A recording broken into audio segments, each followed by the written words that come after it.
భారతదేశ చరిత్రలో నాకు తెలిసి భూకంపకోణం ఇంత పెద్ద భూకంపకోణం మరొకటి ఉండకపోదు అని నేను అనుకుంటున్నా.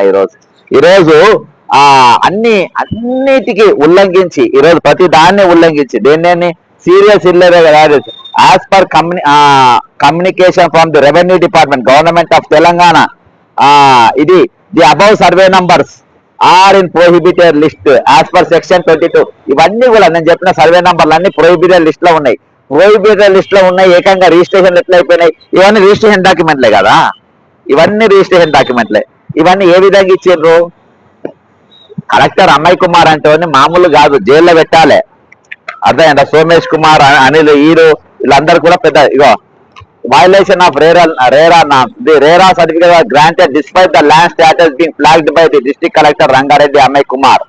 This indicates misrepresentation of facts by the developer or collusion with authorities. Political and Benami involvement. Muhammad Fayyum Qureshi, Vice Chairman and President of Telangana Minorities Residential Education School Societies.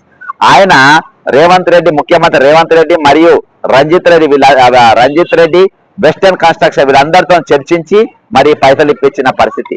కాబట్టి ఇవన్నీ పాయింట్లు పెట్టి ఈ రోజు నేను మరి ఈడీ గారికి ప్రతి ప్రూఫ్ ఒక డాక్యుమెంట్ లేదని కాదు, ఇది పేదల భూములు, ఈ పేదల భూములు ఇది కంపెనీల కోసం ఇచ్చిండ్రు, ఉపాధి కోసం ఇచ్చిండ్రు. కానీ ఆ భూములు ఈ రోజు అక్కడ ఏది కట్టకుండా రంజిత్ రెడ్డిని కట్టబెట్టి రంజిత్ రెడ్డి ద్వారా మరి వెస్టర్న్ కన్స్ట్రక్షన్ పోయి ఈ రోజు వాళ్ళు బాజాప్తా ఇంత పెద్ద కుంభకోణానికి పాల్పడి ఈ భూములలో అక్రమ నిర్మాణాలు కడతా ఉంటే హైడ్రా కళ్ళు మూసుకున్నది. హైడ్రా పేదల ఇండ్ల కాడికి పోతుంది, లోన్లు కట్టుకుని ఇండ్ల కాడికి పోతుంది, నా ప్రతాపం చూడమంటది, నేను ఎట్లా గుల్లగొడుతున్నా చూడమంటది. కానీ పెద్దల జోలికి మాత్రం రారు. ఇలా బాజాప్తా కబ్జా చేసుకుని రారు. ఎందుకు రారు అంటే ఈ దొంగలు మొత్తం దీని వెనుక ఉన్నారు కాబట్టి, ఈ దొంగలు దీని వెనుక ఉన్నారు కాబట్టి వీళ్ళు ఎవ్వరు రారు. అర్థమైందా? ఇక ముఖ్యమంత్రి రేవంత్ రెడ్డి గారు మరి ఈయన ప్రజాభవన్ లో ఉండి ఇంట్లో ఉండేది ఎందుకు అనుకుంటున్నావు? ఇటువంటి దొంగలను కలవనికి. ఈ దొంగలు ఏం చేస్తారు? ₹1 పేదలకు ఇస్తారు, ₹1 ఇస్తారు, లక్షల కోట్ల రూపాయలు దెబ్బేస్తారు, కోట్ల రూపాయలు దెబ్బేస్తారు. ఆ దొంగలను ఈజీగా కలవచ్చు. ఎక్కడ కలవచ్చు? ఇంట్లో కలవచ్చు. ప్రజాభవన్ లో కలవలేరు కదా.